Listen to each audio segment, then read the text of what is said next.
자, 이어서 공부를 하겠습니다.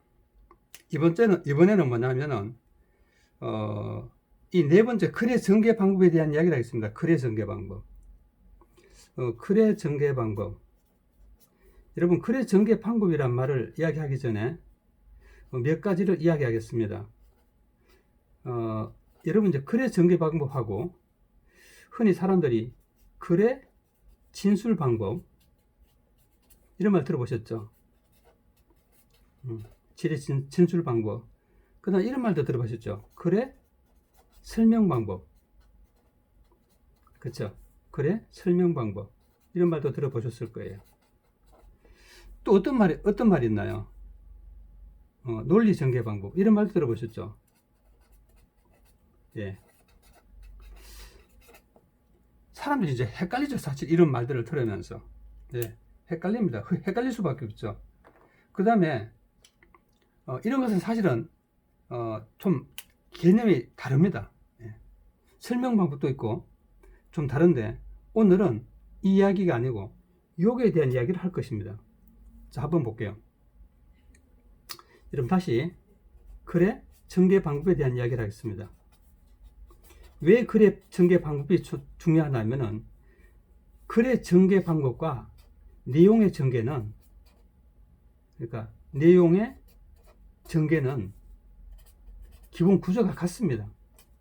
그러니까 글의 전개 방법을 알면은 이 글이 어떻게 전개될지를 글을 읽지 않아도 알게 되는 거예요.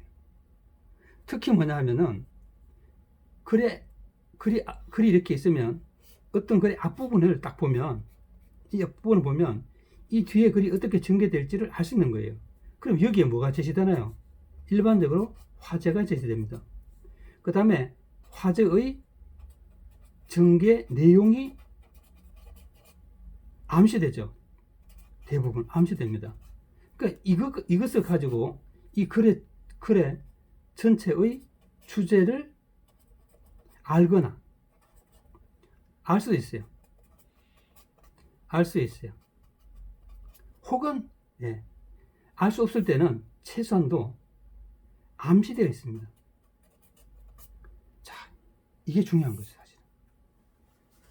자, 여러분들은 이 내용을 한번 생각해 보시는 거예요. 자, 이야기를 다시 잠깐 바꾸겠습니다. 다시. 자, 여기까지 우선 이야기를 충분히 생각하시고, 자, 그 다음으로 이제 글의 전개 방법 중에서 여러분들이 이제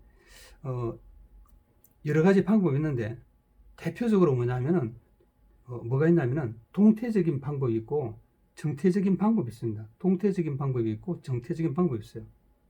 자, 동태적인 방법이 있고 뭐라고 그랬어요? 방법이 있고 정태적인 방법이 있어요.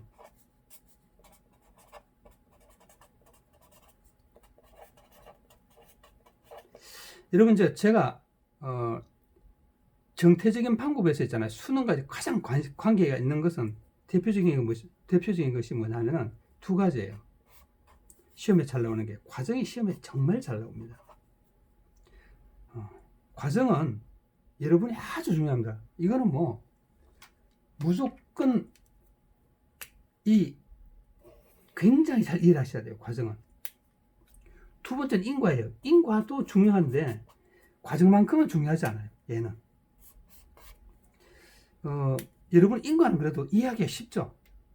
그 다음에 이제 정태적인 방법이 있는데, 이 정태적인 방법이 여러 가지죠. 대표적인 게 뭐가 있어요? 정의가 있습니다. 이게 정태적인 방법의 대표적인 거예요. 정의. 그쵸? 그 다음에 뭐가 있습니까? 분석이 있어요. 분석. 여러분, 분석도 살짝 어렵죠? 말로는 분석하지만은 분석을 잘 설명하거나, 아니, 분석이 먼저 말로 해봐. 아니면 이렇게 뭔가 딱 주고 이것을 분석해봐. 예를 들면 사랑을 분석해봐. 못하죠. 여러분, 못한단 말은 모른다는 뜻이에요. 알면 분석할 수 있어야죠. 그 다음에 여러분, 초등학교에서 다 나오는 거죠. 여러분, 분석, 이것도 초등학교 3학년 2학기나 4학년 1학기면 분석이라는 개념이 다 나와요. 그 다음에 여러분, 대표적인 구분과 분류라는 것이 있죠. 그렇죠? 이런 것이 한 개념이니까 다 아셔야 돼요, 사실은. 그 다음에 뭐예요? 여러분, 예시가 있죠. 예시. 그쵸? 여러분이 꼭 알아야 될 것이 이런 것이 있습니다. 그 다음 뭐예요? 비교가 있고요. 비교, 대조, 유추 이런 개념들이 있습니다. 여러분 이런 것도 왜 세 개를 한꺼번에 쓰는지 이해를 하셔야 돼요. 이건 대상이 두 개들이죠. 비교도 대상이 두 개, 대조도 두 개, 유추도 두 개예요. 그냥 하는 게 아니에요. 자, 여러분 이런 기본적인 개념들을 아셔야 돼요. 물론 이제 정태적인 방법 중에서 또 다른 것도 뭐가 있냐? 묘사 이런 것도 있습니다. 자, 그래서 여러분 이런 개념 자체 하나하나를 모르면 그걸 이해를 하지 못합니다. 자, 근데 여러분 어떤 독해를 할 때 특징이 있어요. 여러분 전다 뭐냐면은 정태적인 방법이든지 뭐 어떤 방법이 그리 전개되면 가장 기본적으로 뭐가 제시되냐면은 뭐가 제시되나요? 화제가 제시돼요. 화제가. 그렇죠? 정의 같은 경우에는 화제가 하나고 이에 대해서 뒷부분에서 얘를 설명하는 거예요. 정의하는 거죠. 여러분 분석은 어때요? 역시 화제가 있죠.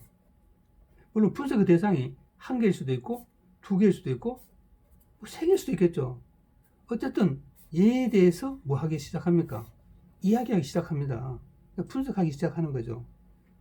그쵸? 예. 그 다음에 또 세 번째 뭐예요? 구분과 분류가 있죠. 그쵸? 구분과 만약에 분류가 있으면 얘도 마찬가지예요. 이 뒤에서 얘를 뭔가 나누는 거죠. 이렇게. 그쵸? 예. 여러분 그 다음에 예시가 있으면 마찬가지예요. 예시. 뭐 예시는 여러분 뭐 그냥 좀 쉽게 이해를 되죠. 예. 여러분 예시라는 것은 구체화시킨다고 생각하시면 됩니다. 아주 구체화시키는 방법에는 그것도 한 가지가 아니고 여러 가지 방법이 있습니다. 그런 여러 가지 방법을 여러분 이해하셔야 됩니다. 그 다음에 뭐예요? 비교, 대조, 유추가 있어요. 물론 유추에는 논리적인 거래 방법에도 나옵니다. 그렇죠? 유추는. 그러니까 논리 전개 방법 중에서 여러 가지가 있는데 그 중에서 한 가지가 유추가 되는 거죠. 얘들은 전부 다 뭐예요? 얘들은 세 가지 공통점이 뭐예요? 화제가 두 개 혹은 두 개 이상입니다. 기본이 두 개입니다. 그렇죠? 대조도 기본이 두 개고 유추도 두 개처럼 보이죠. 그렇죠? 그러니까 중심적인 화제가 있고 중심적이지 않은 부수적인 화제가 있는데 유추에서는 그런 차이점을 여러분이 아시고 글을 읽어야 됩니다. 이걸 모르고 글을 읽으면 독해 못합니다. 너무너무 힘듭니다.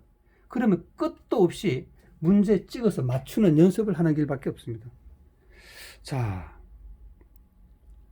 제가 요 관련해서 강의를 지금 2개를 찍습니다. 여러분들이 여기에 대한 중요성을 인식하고 이것이 왜 중요한지도 인식을 하고 실제로 여러분이 실행을 해 보셔야 됩니다. 그래야지 독해가 늘 것입니다. 자, 또 다음 시간에 뵙겠습니다.